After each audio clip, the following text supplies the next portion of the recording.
Hello and welcome to the SCI Guys, the show where we talk about the crazy, weird, and wonderful stories from the science world. I'm Corey, and as always, I'm joined by my co-hosts, Jamp and Luke Cutfer. Hello. Hi, howdy.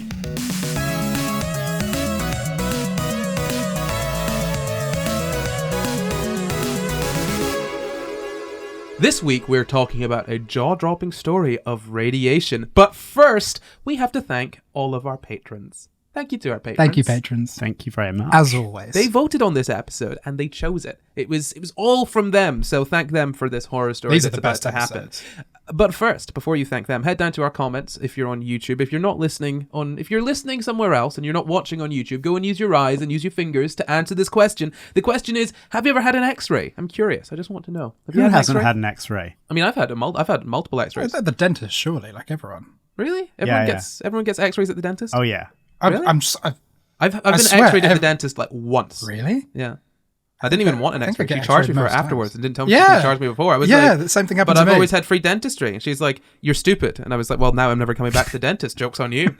I actually The went joke will eventually be on you. Yeah, well, the joke will be on my teeth. And by that point, I'll be rich enough to buy new teeth. Actually, let's put up an image. I've got an image of an X-ray of my foot if anyone's interested to see it. Here it is. This is the image of my foot X-ray. It's a nice foot. Thank you very much. Yeah, it's nice, right? It's Look going at to end them up on bones. Some WikiFeet. people are really loving that. Oh my god, I actually want that to end up on WikiFeet. Like an X-ray of my foot. Do you think anyone would get off to that? I Internet, wonder if you could. it's your turn. You'll move.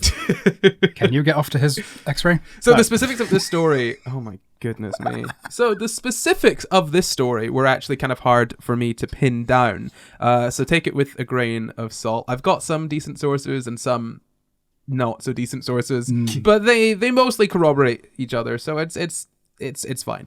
It's a story of Eben Byers or Eben Byers. It's short for Ebenezer. So I don't know how you're supposed to pronounce that. E-B-E-N.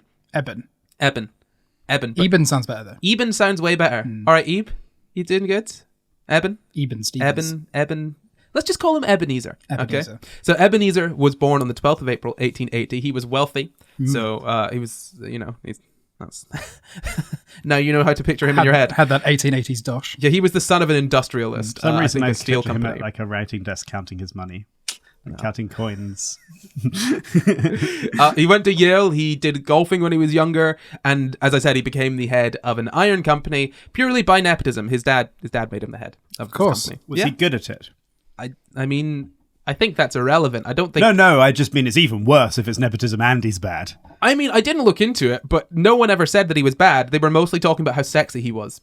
Ah. Yeah, so he was a very sexy man. I think if I was to good-looking own an iron company, I'd definitely put somebody sexy in charge. So it's no longer nepotism. He was just so sexy. It's worse, if anything. It's not. I mean, it's both Worse, but nepotism different. and also, I think, illegal now. You're not allowed to, unless you're a model. Which is why I think no. So you're not allowed to hire or fire people based on how they look unless they're models. Right. Which is, I think, how what was it that brand that has hot people in their shop.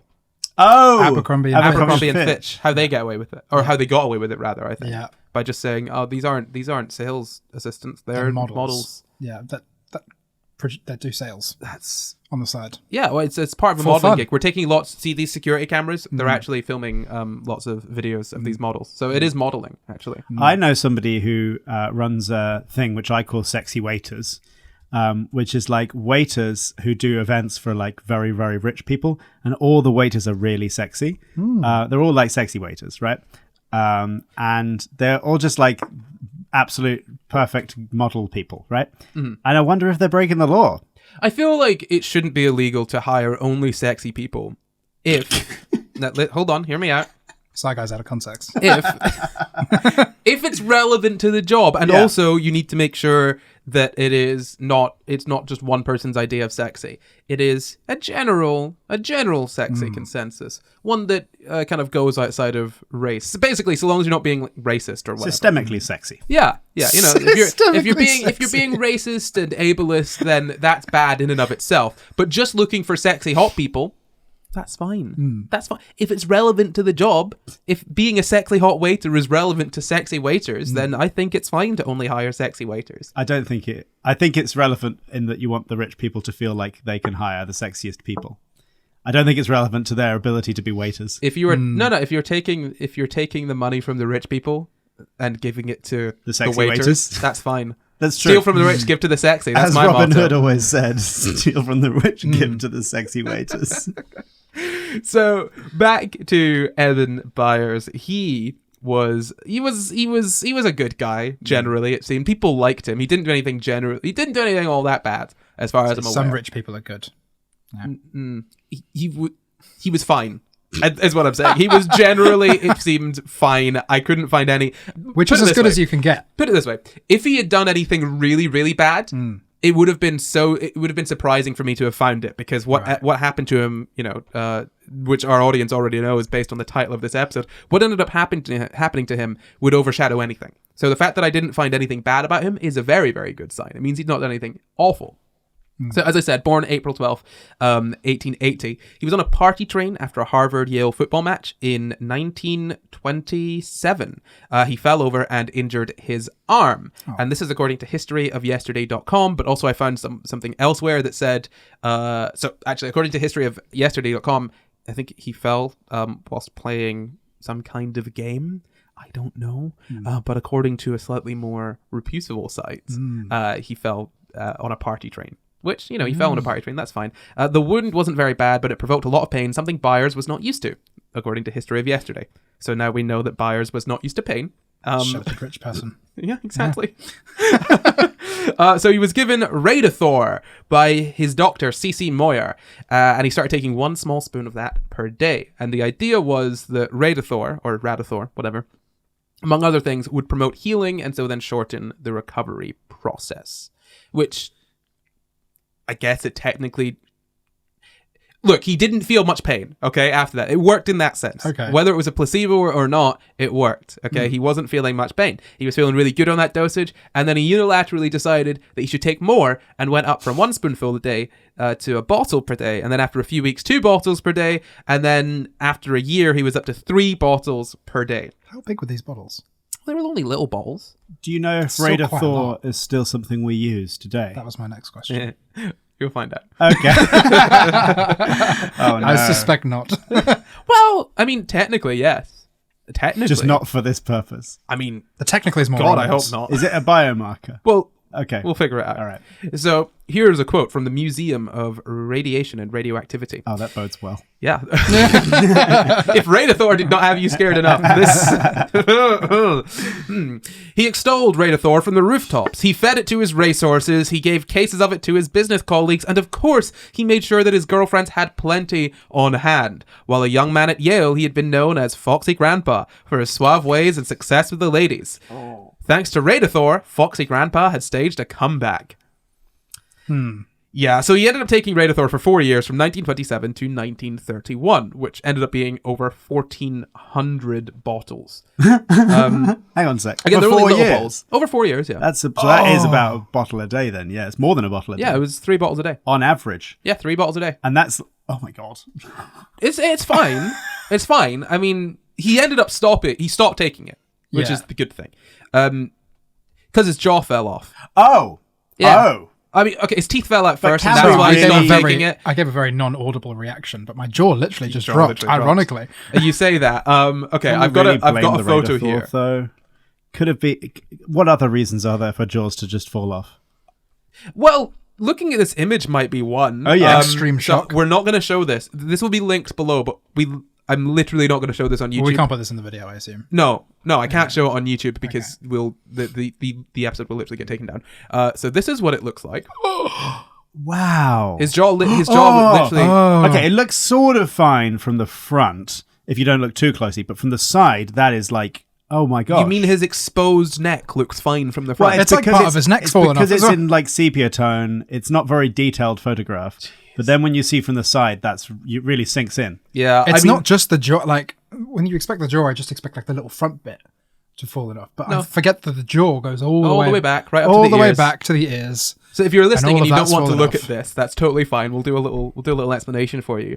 What it kind of looks like is the entire bottom of his literal jawbone has been removed. And that's because that's mostly what happened. There are basically no teeth on the upper jaw, but everything else is fine. His nose is fine, his eyes are fine, his ears are fine. It's just his neck and then his entire lower jaw. But if you're listening at home, if you think, like, feel your face and feel back how far your jaw goes, all the way back, right? All the way to, like, your neck. Yeah. And imagine that everything that far back below your nose and your top jaw is gone. It also should be pointed out that most of his teeth on his top jaw are also gone. Pretty much all of his molars seem to be gone, and his canines. I think basically it looks like the front incisors are relatively intact. The image seems mega fake to me, but it matches up with what I've read, so it's useful in that sense at the very least. But dearie me, this is this is a very very dark story. But to brighten it up, here's an ad.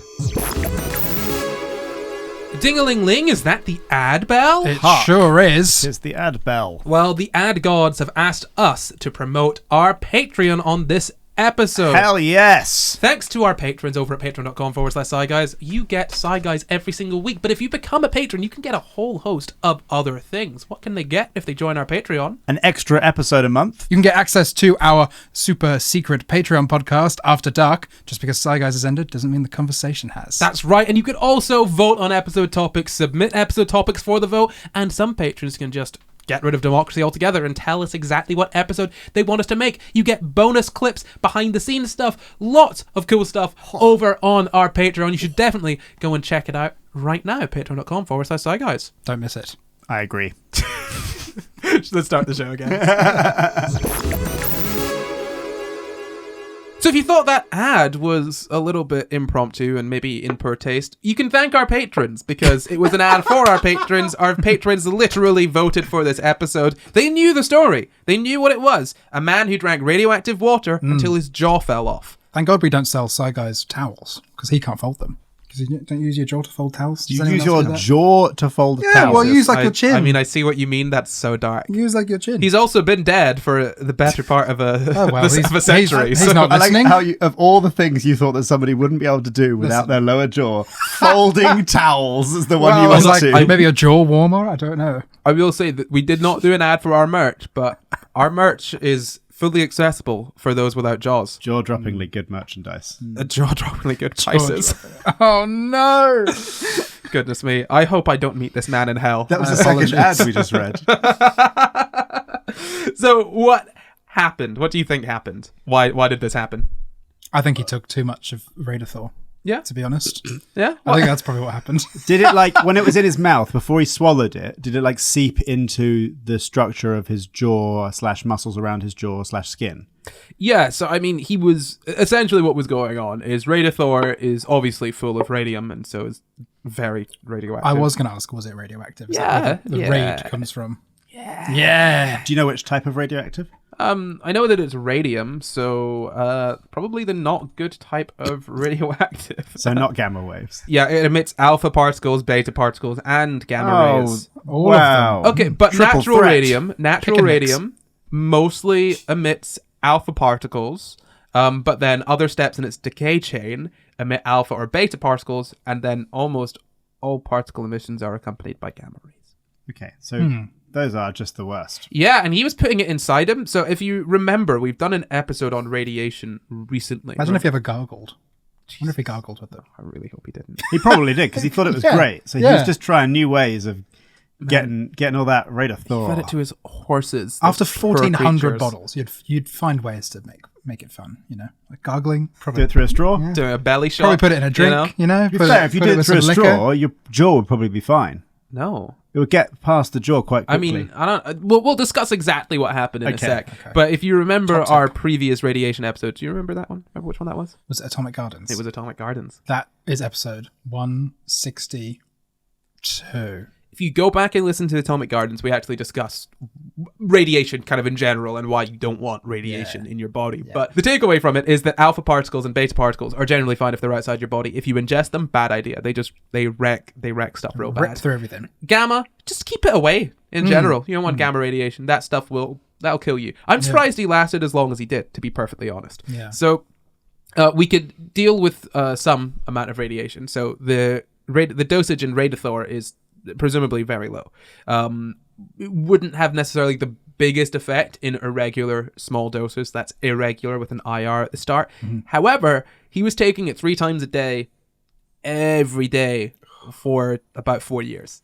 So not only was he having a big dose, he was also having a consistently high dose, which anyone that has studied radiation for the shortest amount of time will tell you that's a bad idea. It's a real bad idea. They knew that back then, right? No, not really. I mean, they didn't know. If you think about our previous episodes on radiation, back to the one with the slippery screwdriver, the Demon Core. The Demon Core. It was episode 6 or something, wasn't it? Yes. So if you think back to that one, they were studying. They were doing a lot of studies in the sort of 40s, 50s, 60s. Yeah. And before really America dropped the atomic bomb, we didn't necessarily know as much of the long-term effect of radiation. I mean, they still knew it was still an awful thing to do, regardless. Yeah. But I think that was one of those things that let us know, oh wow, yeah, radiation, real big, real bad. It's dangerous. Chernobyl as well, let us see like the sort of effects of radiation. And I mean, we kind of learned the hard way in a lot of cases, but we knew that it could be dangerous, sure. In high doses. We didn't necessarily know the full extent of how it was dangerous and all of that sort of stuff, as far as I'm aware, from what I've read around this topic. Oh dear. So, as I said, we can deal with some small amount of radiation or some amount of radiation, which is why you can have X-rays or work in nuclear power plants and be fine. Of course, we obviously need to keep a close eye on that, which is why there are limits set for radiation exposure, and we don't hand out X-rays willy-nilly. Generally, they'll keep track of how many X-rays you've had or whatever sort of, how much sort of, radiation exposure you've had and track your sort of treatment based on that. They'll choose your treatment based on how much radiation you've had, basically. If you've had they're not going to give you an X-ray for something that they don't need to give it to you for if you've had too much radiation already. So as I said, his jaw literally fell off, which you'd imagine would be quite painful, right? In most circumstances. Yeah. I'd say, Yeah, apparently not, because according to historyofyesterday.com, the radioactive material that he'd been drinking had not only made his bones and soft tissue disintegrate, it completely destroyed the nerves in that area too. So, silver linings, I guess. Was there not it's obviously not a hard line, like you're feeling great one day and then you wake up and your jaw's fallen off. Surely there was some sign that this wasn't going very well. His teeth fell out. Yeah. Well, maybe you stopped then. He did stop when his teeth fell out. And it was too late. Then his jaw fell off. 4 years of yes, it's too late. Did he lose ability of his jaw? Like you said, it disintegrated. So, okay, what happened was his whole upper jaw, apart from 2 front teeth, and most of his lower jaw were removed by doctors. They kind of had started to fall off, essentially. And doctors were just like, okay, let's just take the whole thing out. We gotta remove the whole thing. So it was slowly disintegrating, essentially, all of that tissue, including the bone. And apparently there were holes forming in his skull because, Jesus, essentially when you eat this stuff, it kind of gets quite integrated into your body and I think into your bones. And so he was just dosing himself with radiation that was getting stuck in different parts of his body and emitting all of these different kinds of radiation, specifically the 2 kinds of radiation that you absolutely do not want inside your body at any time. Alpha particles and beta particles. They tear it up. If you think about it, when it's like taking a mace. Do you know sort of medieval mace, like on a chain? Yes. It's like taking that, right? And just swinging it around a small room. Like this room. Like this room. Full of fragile plates. Yes, full of fragile plates, except the plates are your tissues. Yes. And the room is your body. And the mace is the bloody radiation. It's just such a bad idea. Like, looking back, it's very obvious. Yes. Yeah. Very obvious. Yeah. But obviously at the time, it wasn't. This is a real issue for me. This is it's really bad as well, because there wasn't much that they could do. So they tried to reconstruct a new jaw after removing all of the dead and dying tissue from his face, but it was the 1930s, so they were limited in what they could do. Here is a picture which we can show. It's actually not that bad. Oh. Yeah. Yeah. I mean, bear in mind, a lot of his upper jaw and the entirety of his lower jaw were removed. Yeah. Much I better think they did a than good the job. Previous picture, yes. Oh yeah, he looks like a person. He does. Yes. Which I think is pretty great. They've built back like a semblance of a lower jaw. It's quite small. Yeah. He just looks like he's making a face. He looks like he's doing a little pout. Like he's eating something sour. He looks like someone with a weak chin that's making a face and maybe was stung by a bee. Yeah. You know, just something. Yeah, it's like the top half of his head was stung by a bee. That's it. Something perfectly normal that happens to everyone. Yeah. Not We've like all been losing there. your jaw from drinking too much radiation. Yeah. Yes. Do you have any idea why he was so... Because obviously he became like a brand ambassador for Radathor. Yeah.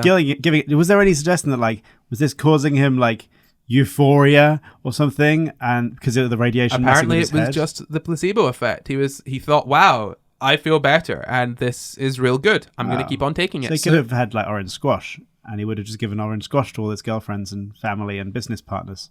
Would have wrecked his teeth though. Yes. I suppose Radathor also wrecked his teeth, but And the rest of his jaw. the rest of his jaw. Orange squash can do know. nothing to your jaw. Do not fear it. I don't know. I wouldn't make extreme claims like that. Okay. Imagine drinking 3 bottles of orange squash a day for 4 years. I don't know. That might do something to your jaw. Disintegrates your bones. That's true. Especially if you dose that orange squash with radioactive At least your elements. Yes. gums. It'll do some Yes. stuff to your gums. That's so true. So, yeah, no, I mean, as far as I'm aware, the radiation had no effect on his mental state in terms of deciding to take more Radathor. It was just, he just felt really good. Maybe And- it's like that thing, there's that thing where like if you make a decision that's like a big decision, like buying something expensive that you don't need, you then feel the need to justify the decision you've made by like convincing all your friends that they would want that as well, so that you you double down on the mistake you've made. And maybe he knew that taking this much Radathor was a bad idea, so he thought, if I push it on everyone else and they all think it's a great idea, then I will be convinced that it wasn't a bad idea. I think he was just, honestly, from what I've read about this guy, I think he was just genuinely really, really happy with the results. He was in his late Fair 40s, play. early 50s, apparently, and this is based on rumors that I read on a website. So take this with a massive grain of salt. Apparently, he was using it as a bit of a... what's the word for when you want to have sex good and you take a drug for it? An aphrodisiac. An aphrodisiac. So he was using it to an extent as an aphrodisiac. Apparently, these are rumors, because apparently, again, rumors, he was suffering some troubles in the bedroom Sure. with his, at that point, I guess, advanced age. He was like 48. He wasn't that old. But, I don't know. I guess old enough to start experiencing some problems and be worried about it. So apparently he was taking it for sex. That was one of the reasons. I wonder if that was then having an effect on the people he had sex with. Is he like radioactive? I mean, his body's radioactive. Yeah. His body was radioactive in the 60s still. So, I mean... Passing some alpha particles. Yeah, that's not an STD that you want to have. No. God. Oh, dear. The clap or radiation sickness. Oh, dearie me. That's actually something that happened in the Spider-Man comics. I think he gave his wife cancer with his radioactive sperm. Because he was bitten by a radioactive spider. Yeah. Does Spider-Man's sperm also sling webs? No. That's how On they the get. inside That's how they get to of the the egg. body. That's how they It's get like- there. Spider-Man doesn't... You should know this. He doesn't actually shoot webs organically. Sometimes he does, Yeah, sometimes. depending on the director And and the comic. yeah. Yeah. Usually he doesn't, though. Well, I like to believe that in those ones where he does organically shoot webs, so do his little sperm. Because there's so many like problems for the sperm getting to the egg. It's like an obstacle course, isn't it? Like, and so if you could sling webs, that would make it much easier. I feel That's like it would. evolution in progress. I feel like it would make it harder. That sticky web, I don't know. I feel like it'd be harder to get through Yeah. the pathway. That's kind of irrelevant. Anyway, let's just go back to the actual story. Let's talk about this man whose jaw fell off again, shall we? As I said, he was probably using it for its aphrodisiac purposes. There is effects of being an aphrodisiac, which it obviously wasn't. It's just radioactive material and water. He just felt like it was having an effect. So he continued taking it. Goodness me, this is so stressful to actually think about. How long do you think he survived? After his jaw fell off or after he started taking it? Both. Just go for both. Well, you said he was still radioactive in the 60s, but that could have been his dead body. Sorry, in his 60s. No, I said in the 60s. in the the 60s. Okay. So he started taking it in 1927 and his jaw fell off in 1931. So And he stopped taking it in 1931 when his jaw fell off. It could be his dead body was still radioactive. So I we think that's can't- probably the yeah. case. I reckon he probably didn't even make it to the 40s. Yeah. He didn't make it to the 40s. Can you give me a year? Oh, Can you I give thought me you a meant year? was it? No, Oh, give me a year. He started taking it in 1927, stopped in 1931. 33. 33. Ooh, 32. Oh, Yeah. the next year. The next year, yeah, his jaw fell off. Yeah, but I was surprised he lasted to the next year, to be perfectly honest. So he just soft foods, just spoon them in. Don't need to do anything. He died at the age of 51. He was also, there was a whole court battle as well because of his jaw fell off. So of course a rich man would take this to court. Who gets custody? Of the jaw. Yeah, It's like when I Do you asked- think before you open your mouth? no, Or did you... no, I don't. You're lucky this man has been dead for almost 100 years. He's going to haunt me. Yeah, he's rich. He's going to sue you. Yeah, 90 years. I mean, He's a very quiet ghost. even Byers' estate is going to be very cross with this episode. My great-granddad didn't lose his jaw for you guys to make fun of him. Yes, he did. So here's a quote from Time magazine from 1932. Byers did not know that his case was hopeless until 2 weeks ago. Autopsy last week revealed that he only had 6 teeth left. Both jaws were rotted, his brain abscessed, distributed through his bones, calculated Dr. Frederick Bonner Flynn of Columbia University, was 36 micrograms of radium. 10 micrograms is a fatal quantity. Yeah, so he was over 3 times the fatal amount of radium in his bones. And this is what we're saying. God. It was just in his bones. It's So insane. living that long. I It's mean, kind of surprising, I would imagine. essentially what he managed to do was give himself a low and long-term dose of this radium, and because he was drinking it as well, it was then able to integrate into his body and just continue to give him more and more it's like like small squash. doses of radiation. It's like squash a little bit with a lot of water. Yeah, So it's mostly good. sure. I mean, it's triple distilled water, so it's Yeah. real good for you. Yeah. Oh boy, that's some real fresh and clean water. But then you pop the radiation in there. Yeah. It's not quite as good. No. So, as I said, there was a legal battle. The person that made Radathor, his name is Mr. Bailey. So he then said, this is a quote, I think, from Time again. So it says, Mr. Bailey's defense last week was that he sold Radathor on doctor's prescriptions. Dr. Moyer, who prescribed the water for Byers, last week insisted that it was not harmful.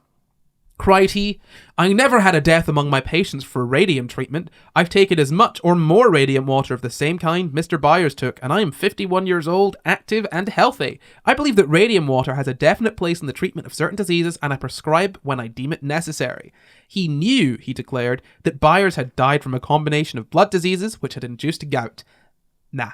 I feel like that's a lie. That's fully a lie. I mean, look, the guy may have thought that he was on the money with the radiation treatment that he was giving people. Byers did not die from blood diseases and gout. He died from radiation exposure. And did that guy, that doctor, is there any evidence that he actually did take more than this guy? God, no, of course he didn't. He's dead. Are you kidding? No, he'd be super dead. You can't take that much radiation and not be entirely dead. If he had 3 times the legal dose, then Yeah. the lethal dose, yeah. I am shocked that he lasted that long. I'm just amazed that the doctor was like, he didn't say like, Byers took more than I prescribed Yeah. when he was taking 3 bottles a day. Yeah. He died on the hill of, I've taken even more and I'm fine. I think when that's definitely not true. I think the whole thing then became, well, is radiation treatment safe? No. Okay, it is. It is for certain things. It is in the if right it's way. regulated and done by people who understand radiation. In Which, the correct way. Yes. yeah, I mean, this guy saying, I'd give radium for his arm was hurty, so I gave him some radium. Why? What? For the love of God, why? Just let the man get over the pain in time.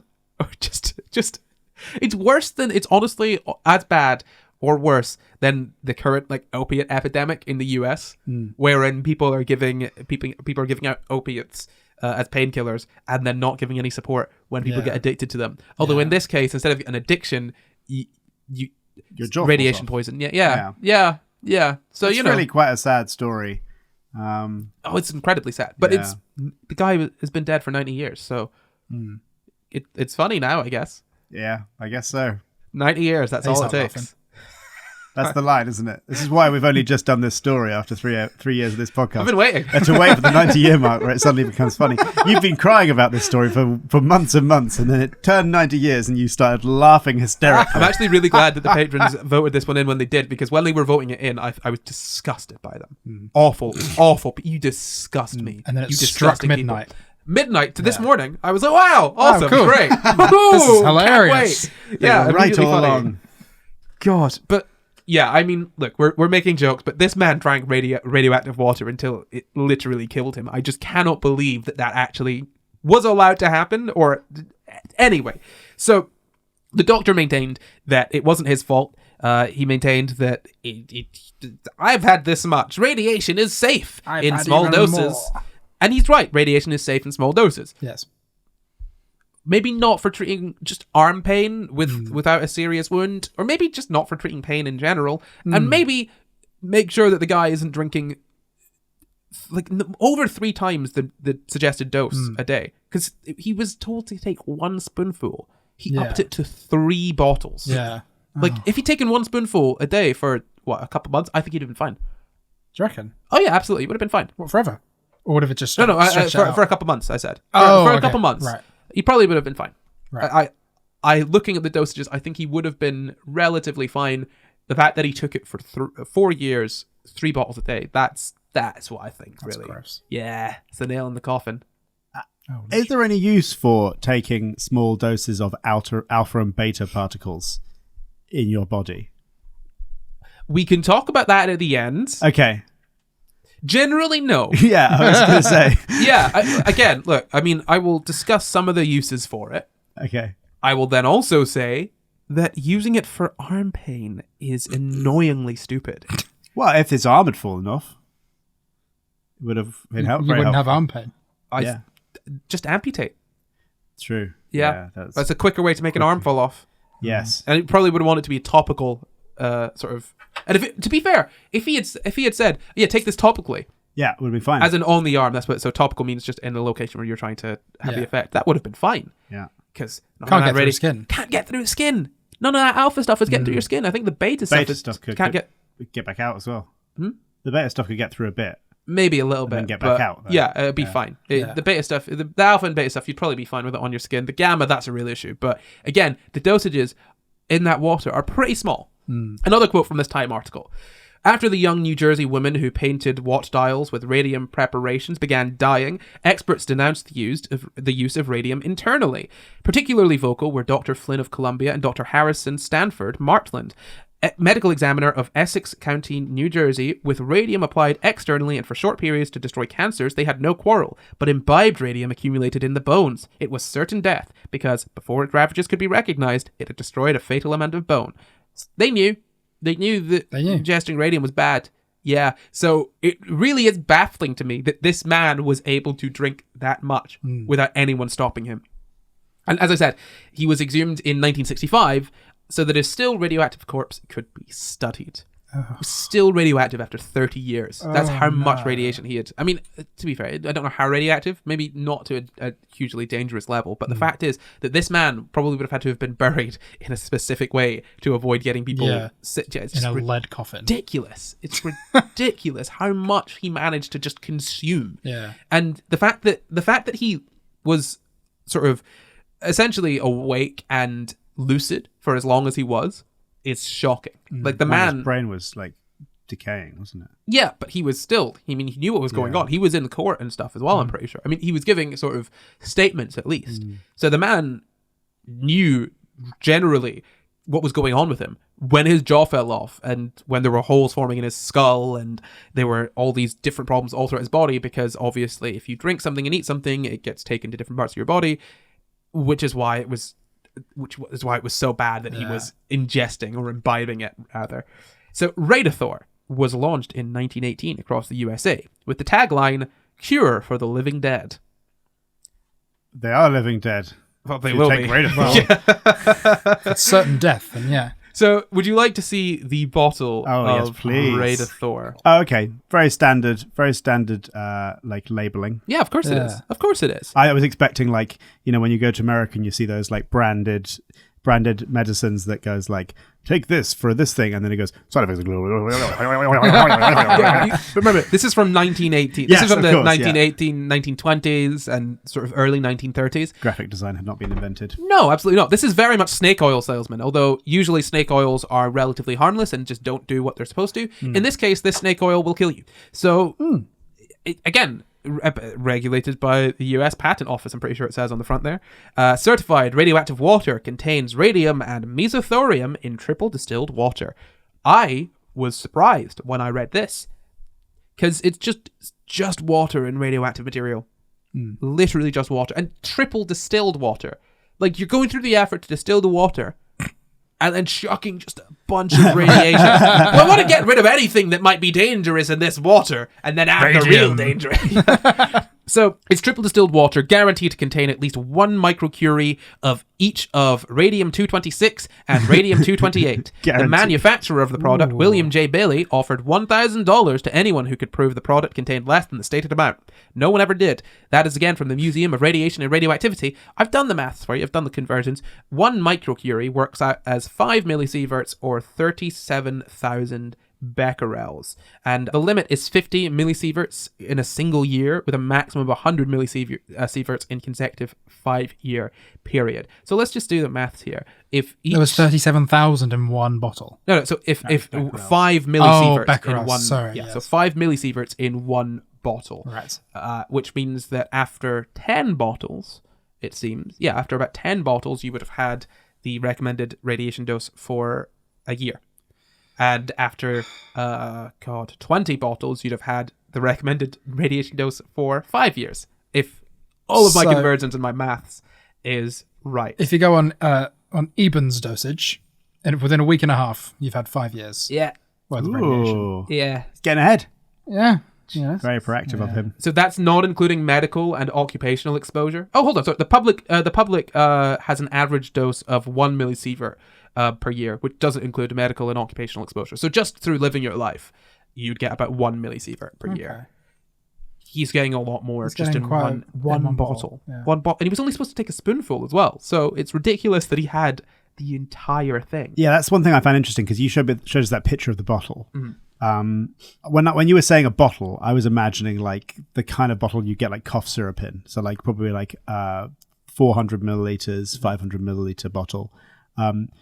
Do you know, because that bottle looked quite tiny. It only had a couple of teaspoons in it, or a couple of tablespoons in it. Do you know? Do you know how large the bottles were? I only have the picture. Okay. It doesn't really. This is from almost 100 years ago, so it's very difficult to find any solid information on things like that. So as I said, he was taking basically 1 microcurie or 5 millisieverts each of radium-226 and radium-228. So that works out as 10 millisieverts per bottle. He was taking 3 bottles per day, 30 millisieverts per day. I don't know how he survived that long. I'm genuinely just, I don't understand it. I genuinely don't understand. I feel like the maths must be off somewhere, but this is going off of what William J. Bailey has said, who's the guy that literally made Radathor. And good God. I'm just plugging in the conversions. That's genuinely shocking. So, I feel like he must have been lying. Every few days, he's getting a whole year's worth of radiation. That's crazy. For 3 years. For 3 years. Yeah. I mean, to be fair, the effects that it had on him were abysmal. So maybe it adds up. I don't know. It's tough. Maybe there's something wrong with the conversion somewhere along the line. But regardless, there is a lot of radiation is the point. And it was quite literally just radioactive water. It was radium, mesothorium, and water. Mesothorium being another radioactive material. It's not really that important. But 2 different kinds of radium.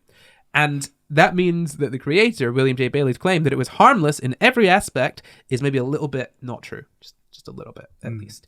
In December, so the 19th of December, 1931, he was ordered to cease and desist from various representations theretofore made by them as to the therapeutic value of Radathor, and from representing that the product Radathor is harmless. So, December 1931, he was told, hey, stop selling this. Stop telling people that it's safe. Do neither of those things. No. Because it's not safe. A man's jaw fell off. Look at what you've done. And then he died, basically, immediately. Yeah. It feels like that's also like such a... I don't know what it was like at the time, but like I'm pretty sure you'd be hard-pressed to find a single medication that doesn't have a side effect at all. Yeah. Like, because bodies are complicated. And so obviously that might not have been known at the time, but like just to claim it's harmless, that probably wouldn't apply to any medicine. Nothing is harmless. You give someone enough of something, they're going to die. You know, you give someone enough paracetamol, give someone enough water, and they're going to die. But even paracetamol can have other effects if you take it for a long period. Like, you're not meant to take it for more than a week or something, or more than a few days without speaking to a doctor, because it can have other effects. Yeah. So, like, the claim it's harmless doesn't apply to anything. There's no proof needed for that. This was the Wild West. This was the Wild West of 1918. You could say anything you wanted. You could say whatever. Snake oil salesmen were cutting about. It feels like it was so easy to get rich back in the day if you had no morals and were just willing to do whatever it takes. Now you say that back then. I would say that still exists now. Probably. Cryptocurrency. Huh? Yeah. Ever heard of NFTs? NFTs are the new radathor. Except instead of destroying someone's jaw, they just completely destroy someone's life savings. Yeah. But NFTs at least aren't preying on people who are already ill. Preying on people that are already stupid. And we'll be selling our new SCI GUYS NFT at the end of the show. It's just a picture. It's a video of Corey saying, preying on people who are already stupid. To be clear, by the way, I don't think the people that buy NFTs are stupid. Yes, you do. No. Yeah, no, you Listen. You do. I don't think the people that buy NFTs are stupid. I think stupid is a really difficult word to use properly. Okay. I think that they tend to be relatively ignorant and not open to changing that. Okay. So if I call them stupid, that's what I mean. Okay. But people shouldn't prey on them. It's real bad. Anyway, let's get back to William John Bailey. He was born in Boston, Massachusetts, May 25th, 1884. His dad died shortly after he was born, and he had, I think, 8 siblings, and his mother raised those siblings and him by herself. So he was kind of in poverty. He went to Harvard. Very good for him. Very good for him. And then he social mobility. Dropped out of Harvard after 3 semesters because he was in too much debt. So what were you saying about social mobility? Yeah, no, that got sad real quick. Yeah. He killed a man, bear in mind. Yeah, well, but not yet. Yeah, but like... Come on now. Would you stab baby Hitler in the face? Yes. Would you? Yes, absolutely. Oh, okay, this is a topic for After Dark. Are you saying that you... Hold on, are you telling me that you would not stop... I'm saying I don't know the answer to the question. I don't know. I would absolutely kill a baby if it saved 7 million what if people. You just like tickled the baby and it changed the course of history so that didn't happen? Okay, sure, if that was the option, but you've given me the option of stabbing it in the face or not stabbing it in the... I'm going to stab it in the face.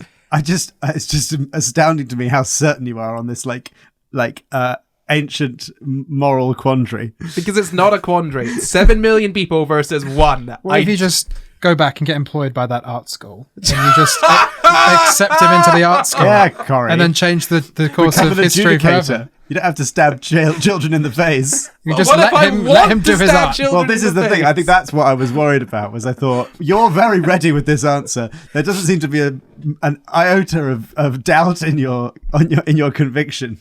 Yeah, of course there's not. No, sure. For the reasons of preventing all that horrible stuff, yes. Yeah.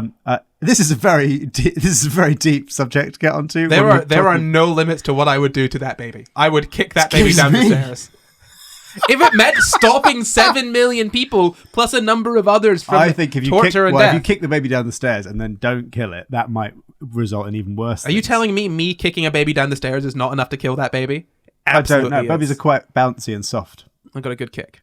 And I'm picturing a big flight of stairs. Okay. That baby's not getting up and walking away. It's not easy to drown. It's because it can't walk yet. But yeah. Oh God. Okay. Wow. I've never really had to be confronted with this question. Really? We should discuss it on After Dark because I think it is. Look. I think we've covered most bases. It's a very clear answer, and anyone that answers differently is just being silly. Maybe there's things you can do before. Well, you can go back progressively through history. But by that logic, then no sort of that's like saying, oh, here's the trolley problem. What do you do? Do you switch the trolley to kill more people, to kill fewer people, or what do you do? What would you do with the trolley problem? Well, and you could say, I would simply just call up the main control of the trolley people and say, hey, stop this trolley. Like, that would work. Yeah, you've been given a set of circumstances. You have to work within those. I'd simply stop the train. And within them, I'd stab the baby. Within them, you'd stab the baby. Okay. Yeah. Assuming there was some outside imperative that you had to make one of those 2 choices, then you'd stab the baby. Absolutely. I'm not saying that I'd stab the baby willy-nilly. Of course I'd like to come up with a way that means I'd take the baby and raise it as my own. I think you take the baby, raise it as your own, and then whenever the little baby potential Hitler does something wrong, and like complains about it, you have a load of ammunition on that baby. You'd be like, you listen to me, you but little I'm not brat. emotionally abusive, so I wouldn't do that. Right. Because I feel like that would be a very, very easy way to just make that same person a different exist route later in time. A different route to the same outcome. Yeah, exactly. When he's got more technology. Ooh. No. What a See, film that would be. this is why you stab the baby in the face. You avoid all of the other. It sounds like a problems. premise to a Rick and Morty episode or something. It fully is, isn't Yeah. it? Yeah, I'll give Siobhan Thompson a call. Yeah, She's a the staff episode writer where for they Rick and bring Morty. Hitler into the future. Do you know her? No. Oh, okay. Well, I know her. She doesn't know me. You know Yeah. of her then? I know her. Do you? Friend of a friend of a friend. Okay, that's most people. Yeah. Right. Shall we get back to Yeah. William John Bailey? So, as I said, William John Bailey, his dad died. He went to Harvard, dropped out because of debt, but he still got a Harvard degree. Well, how did you do that? He told people that he still got a Harvard degree. And functionally, that is the same thing as having a Harvard degree. Did he get a fraudulent certificate or something? I don't think you've watched Suits, have you? I've watched many shows wherein someone has lied about getting a degree and then done the job for a long time and then been kicked out. And I think it's silly because if you're doing the job, then you don't need the degree, clearly, do you? If someone is... I've seen House. I saw that doctor that wanted to be a doctor, but he didn't have sort of medical degree or whatever. He was fine until he got kicked out by House. Yeah. Remember that? No. Yeah, okay. Good. Didn't watch it. Sorry, hang on. This is another hill you're dying on, which I find really interesting. Look, I think that ultimately, if you have the knowledge base, I don't think having a piece of paper that says that you can do this thing should be the thing that stops you. Obviously, with most people, it's very difficult to have that knowledge without having the piece of paper. Yeah, it's the thing that's how you prove it to people. To be clear, I think what William John Bailey did was real bad. Because it gets worse. Not only did he lie about having a Harvard degree, he also claimed to have a doctorate from the University of Vienna. So he fully just said that he was a doctor when he wasn't. Now, this is a great use of NFTs, actually. You know, that would be really interesting. You could get your, because like What? I just think this is actually, what's actually really interesting here is that like the idea behind that is like proof of source and ownership, and you could have a degree as an NFT that was verifiable by anybody. That would be actually helpful use but of it. degrees were already verifiable. You just call it the university. Yeah, but you don't bother. People don't bother doing that. Yeah, but people wouldn't bother to do the NFT thing People are either. going to I check think the they might blockchain. do. If you could just scan it with your phone and it goes, yeah. But why? So that things like this don't happen. In 1927. Yeah. Yeah. Wow. Yeah. Anyway, just thought that was an interesting Only 100 years, callback to No. It's look. I'll put it this way. It's a really good idea for a way to use NFTs Oh yeah, but it's not to solve a problem that doesn't exist. Oh, do you think it doesn't exist? Okay. Put it this way: almost all the solutions that NFTs offer are to problems that don't actually exist. Right. Interesting. Which is why people aren't using Yeah, sure. NFTs for those things. Which is why there's such a strong pitch for Well, forgery does exist. People do forge things. No. Okay, forgery absolutely exists. Yeah. But NFTs don't solve the problem of forgery necessarily. I think they do. Yeah, but not realistically. Right. Okay. Because again, people would have to be checking all of that, and actually then getting every university to, especially, they'd have to backdate every single degree they've ever given out. Not necessarily. They could just start with the ones they currently have. And then anyone above a certain age would be able to, or you could. Yeah, no, I don't know if it is. I don't know how well that'd work. No. Well, I just mean it's better than the current system whereby most of the time your CV is just not checked. And I just trust it. It's only not checked I think mostly in situations where it doesn't need to be checked. Right, okay. You know, like if I was to lie about having a degree and get a job in marketing, who's that hurting? Did that happen? Okay, look, when I got my job, I technically did not have my degree yet. But I said that to them after I got the job. Okay, cool. I was getting the degree. I hadn't been given it. That was just so funny. Listen. For example, a hypothetical situation in which I made up having a degree and got a job in marketing. Hang on, that's a very specific example for somebody who used to work in marketing. Yeah, so I didn't lie. I just put that I had the degree when I was waiting to get the degree. Oh, I see. Okay. Yeah. All right. Yeah. It was a little lie, but whatever. Imagine if you'd had an NFT degree, they would have seen right through that. Oh, they would have checked. And then they would have not hired the best worker in their company. And then they'd be in the exact same position now because the company's gone. Smartest person of the company is what I was told. That's a very different thing. Wow. Oh, really? Wow. I would have been the best worker, but You couldn't. They didn't incentivize you to be. had no incentive. They fully incentivized me to be the most mediocre worker. Yeah. Which is a whole other thing. So let's get back to William John Bailey. His business career, he did a lot of startup companies, and then they ran for a bit, and then they failed. He's the kind of guy that you picture him being, right? He seems to be a guy that's kind of sold on the American dream. He was quite poor, and he was just grafting, doing anything he could to get his way up. He could be lying to people, but it doesn't matter. Culture. Yeah, exactly. Yeah. Exactly the kind of person that I dislike. Rise and grind. Exactly the kind of phrase that I despise. So he was the kind of person that thought that just lying his way to the top would work, you know? Like, it's proper snake oil salesman sort of thing. All of that. So he created Radathor, and he started selling it, blah, blah, blah, all of that stuff, and fully killed a man, and then continued to try to sell it, even after being told to stop.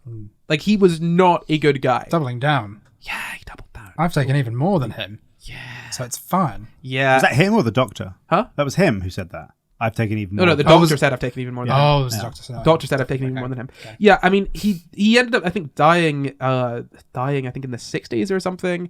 I don't know. He died a lot later. None of this actually ever ended up affecting him hugely, you know? I mean, he couldn't sell Radathor anymore. He got in trouble. He had to shut down the company, but he had other ventures that he was doing. Other scams. Yeah, he didn't really pay to have someone... It didn't really pay for making someone's jaw fall off. No. And so no more dangerous medicine? I was anyone?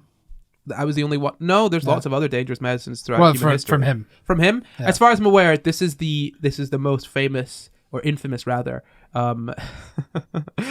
infamous one. I mean, he did try to, not medicines, he tried to sell a bunch of cars that were going to be... He's a used car salesman. He's the dad in Matilda. So... Put it this way. Here, I'll just read out this quote. His first corporate venture was an import-export business in 1906, but his first run-in with federal authorities in 1912 involved his automotive business, the Carnegie Engineering Corporation. He claimed to be selling a newly designed automobile for a very nice price, approximately $600. He received some 1,500 orders and presumably that many $50 deposits. What Bailey got into trouble for was his inadequate production capacity. His factory was an abandoned sawmill that contained a single box of tools. Yeah, he was just fully lying to people constantly. And then he got into medicine and thought, this will be all right. And then it fully wasn't. But radiation therapy still kind of exists today. So we've done an episode, a bonus episode actually, on radon therapy, which I think you should definitely check out. Because if you remember that was actually used to sort of deal with chronic pain. And it's not really been fully proven as safe or effective yet. Yeah. The ball is still in the air. We're still waiting. for people to figure that out. But it's definitely a good episode to check out. I think that was a secret live show we did at City. Social in the City last year. We had lots of special guests pop by, come in and out. Oh my God, we did. Because we just said it was secret, but we did it fully in the open. Yeah, out in the open. Yeah, I was an unauthorized Social in the City live show. Yeah. Goodness me. I'm sorry, Tom. And we've also done we've not done an episode on this, but I want to briefly talk about radium therapy. So what do you think radium, the sort of active ingredient in Radathor, what do you think it's used for today? Well, you mentioned earlier on that it's sometimes used topically for cancers. So, I mean, it's not necessarily used... I mean, I guess it is used topically for cancers, yeah. I said it would be better for him to use it topically on his arm. But you mentioned that there was a doctors in the 30s were saying that using it for cancer is fine, but using it, sort of actually ingesting it, real bad. So you'd have radium-223 to treat cancers in the bones that began in the prostate. So essentially, prostate cancer that's moved to the bones, you could use radium-223, and it treats cancers in more than one area of the bone and helps to reduce pain, supposedly. So this is from Cancer Research UK. That's actually really interesting you just said. I've never heard that there might be different treatments for a cancer somewhere which started somewhere else. That is extremely interesting. I mean, I suppose it's probably because of basically how cancers work. A cancer from a different... not all cancer is built the same. So it's just one of those things where, like, which we quite often try to drum in on this podcast of, like, things are definitely more complicated than the sort of public discourse and public education that we get, and it's never just basic science. Things are really, really complicated, and then they're simplified down for us. Well, that's why it bothers me when people are asking, "Oh, why haven't we cured cancer yet?" Because as soon as you look into it, you'll understand. Yeah. I asked that question, and I studied cancer at uni, and I was like, "Oh, how are we going to fix this one, huh?" Oh dear! What a mess. So I mean, I guess we could no. Well, maybe. Nah. The issue with cancer, really, with treating it, is that you're not treating one disease. Cancer is just, at its simplest form, is uncontrolled cell growth. Yeah. That could happen for a number of reasons to any kind of cell, and it's almost different for each individual. Yeah. So solving it, that's why we just shoot it with radiation till the cells die, and then hope that doesn't also kill the person, and also hope that we've done it soon enough that the cancer hasn't killed the person. Fingers crossed. Oh, fingers crossed. Hope you make it. Yeah, no, it's that. Dearie me, like it's cancer treatment right now. I think is one of those. We genuinely think of sort of treatments from 100 years ago being primitive. Cancer treatment right now, I think, is about as primitive as not all cancer treatments, but some cancer treatments. So chemotherapy feels quite primitive, just using very high tech stuff. Yeah. So you're essentially just firing radiation at things, radiation therapy and chemotherapy. You're essentially just poisoning. Yeah. Specifically the things that you want to poison, and also poisoning everything else just a little bit. A little around it. Just a little bit, but you're like mostly antibiotics as well. They kill off a bunch of your cells in the process of killing off the bad ones. Yeah, I feel like antibiotics are a little bit. The collateral damage for those is it's usually way less, whereas chemotherapy. I think what people don't realize about cancer is that cancer doesn't make your hair fall out. Chemotherapy makes your hair. It's the treatment for the cancer that makes your hair fall out. It's not the cancer that does that. Usually, so I mean, antibiotics, they can mess up your sort of your gut bacteria, and they can mess up some other stuff. But usually, you bounce back from it pretty quick. Chemotherapy and radiation therapy, they can just kill your immune system, just fully wreck it.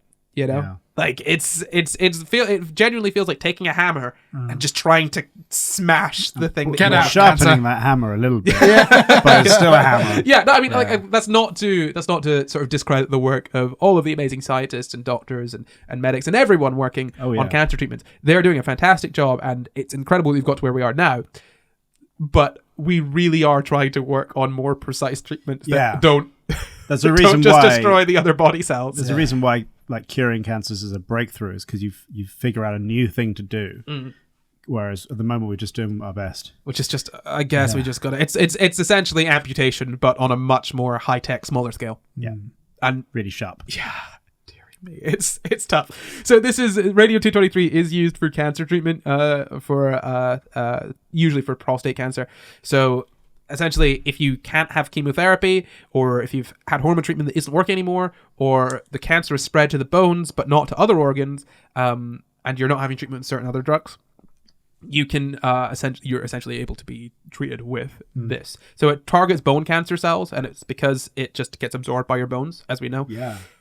And the bones take up radium-223, and then it just releases really the radiation that travels a short distance, which is why in Eben Byers it was quite localized. Like there were holes forming in his skull. Basically, wherever it was deposited, it would release it over a short distance and destroy that part of his body. But this could be really useful if we want to treat bone cancer, because you could just give it to someone, it'll get into their bones, and it will release some radiation, kill the cancer, maybe some bone cells. Maybe some bones along the way. Oh. I mean, if you've got prostate cancer that's traveled to your bones and is that bad, obviously this would be preferable in a lot of instances. So essentially what happens is the cancer cells get a high dose of radiation, which then can destroy them, and then the healthy cells will get a lower dose or no radiation, ideally. So it's got fewer side effects compared to other sort of treatments. But yeah, I mean, it's just, you have it injected into your body, and you get one every 4 weeks for maybe about 6 times, and they test your blood and stuff, so it's a lot safer. But bear in mind, this is treatment for cancer. 1 injection every 4 weeks, 6 times. This man drank 3 bottles of the stuff God. every single day for 4 years. Oh God. Oh no.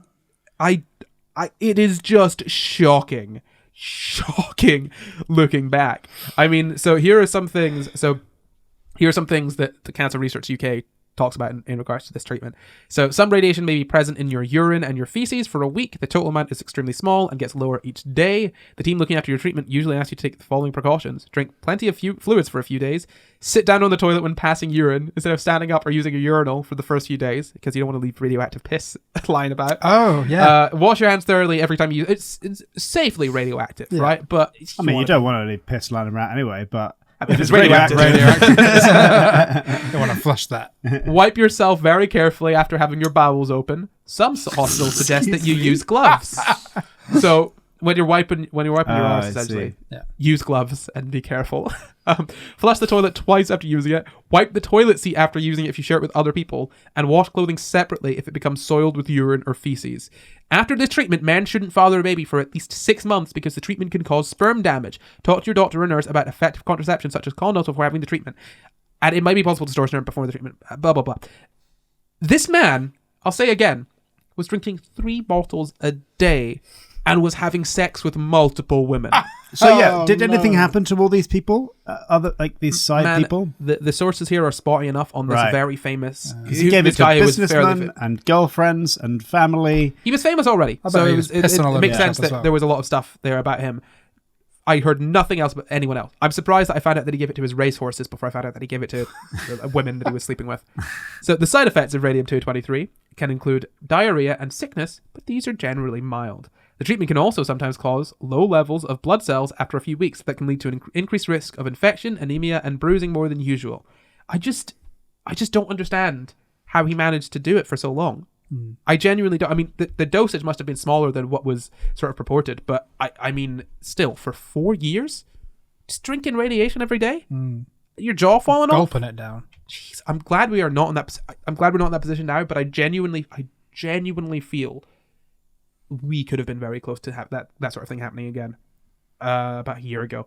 Before the vaccine came out, when the vaccine came out, when people were saying, take this thing, take that thing, and some of them were literally poisons. Yes. I fully think that someone could have gotten away with making people drink radioactive water. Yeah. Like, oh, why don't you, if you haul out the americium from your fire alarm, your smoke detector, and just we had Donald Trump saying we should drink bleach.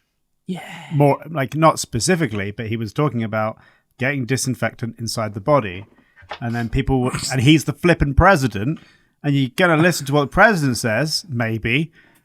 President says drink bleach. I guess go out and drink bleach. Oh, I guess to be clear, for the YouTube gods, hello, we are listening to you. We do not condone any of this. Speak to your doctor and take the advice of your local health authority when it comes to the treatment and prevention of any and all diseases. Don't drink bleach. Get vaccinated. Is that good? Is that good for you, YouTube? Are you happy? Are you happy now? I better be happy. Okay, good. What if your doctor stands up in court and says, I've drank more bleach than this guy. I've drank 5 times more bleach than this guy. And I'm fine. If he's not lying, then he won't be standing up anyway. So that is the story of Ebenezer Byers, the man who drank radioactive water until his jaw fell off. Thank you, George Farron, for doing that to us. That was thoroughly horrible. Thank you. Horrible, yeah. Absolutely horrible. And now it's time for something equally as horrible, the quickfire quiz. Oh, dun, dun, dun. No jaw edition. So the rules for the quickfire quiz are the same as always. I'll ask one question between the two of you. That's one question between the two of you. The first person to buzz in with the correct answer after I finish asking the question wins. What do they win, Jamp? Oh, no. No. Don't do it. No. Don't do it. No. Don't do it. Don't. 1 bottle of radathor. Well, it's okay. It's safe in small doses. Just and don't a have spare 3 of those a jaw. day. I've only got You'll probably one. be fine. They don't sell it anymore. I'll use it sparingly. Don't worry. Rations. Luke, what is your buzzer? Radathor. Jamp, what is your buzzer? Only $9.99. It's quite cheap. My question for you both is, how many teeth did Ebenezer Byers have left after he died? Only $9.99. Luke. 6. Ding, ding, ding. That is correct. Hooray! He had 6 teeth. Well, My buzzer sounded like an answer. it did sound like that. Only $9.99. 9.99 teeth left. Not Wrong. far off. Not far off. So I think it's now time to thank all of our new patrons. If you would like to be thanked next time we do a patron vote episode, go ahead and join our Patreon. We thank every single patron when they sign up, and we also have all of their names running at the end of our YouTube videos. Lots of cool stuff that patrons get. What do they get? They get bonus episodes. They get a whole new bonus show after dark. They get access to SCI Guys Live whenever they want. They can also get call to vote in on horrible things like this episode. and suggest horrible things, and sometimes some of our patrons Suggest can even just tell us a topic and we'll have to make an episode on it. Yeah. We have to. It's just, You get to compel No several democracy, hours of yeah. research for Corey. you can go the democracy route or the non-democracy route. Choose. Well, let's thank all of the new patrons. First up, thanks to Errol Gettner. Thank you to Ben Clark. Thank you, Elliot Rock. Thank you, Alison Jones. Thank you to Alex Kobe. Thank you, Cayenne. Thank you, Brax. Thank you, August Slater. What a cool name. Yeah, thank you, Robin Hargreaves. And that is everyone, but that is it. So thank you to all of our patrons, and before we go, we'd like to give an extra special thank you to executive producers Danito and Rosa Rodriguez, and thank you for watching. You can find the full references for this episode in the description. Subscribe for new episodes every Sunday, and why not leave us a nice wee comment. You can support the pod at patreon.com/SciGuys, or you can find and contact us at SciGuysPod on Twitter, Facebook, Instagram, here on YouTube, and at SciGuys on TikTok too, or you can send us an email at SciGuysPod@gmail.com. That's SciGuysPod@gmail.com. SciGuysPod At gmail.com. You can follow me at NotCorey everywhere. You can follow me at Jampkin everywhere. You can follow me at Luke Cutforth everywhere. Goodbye. Goodbye. Goodbye.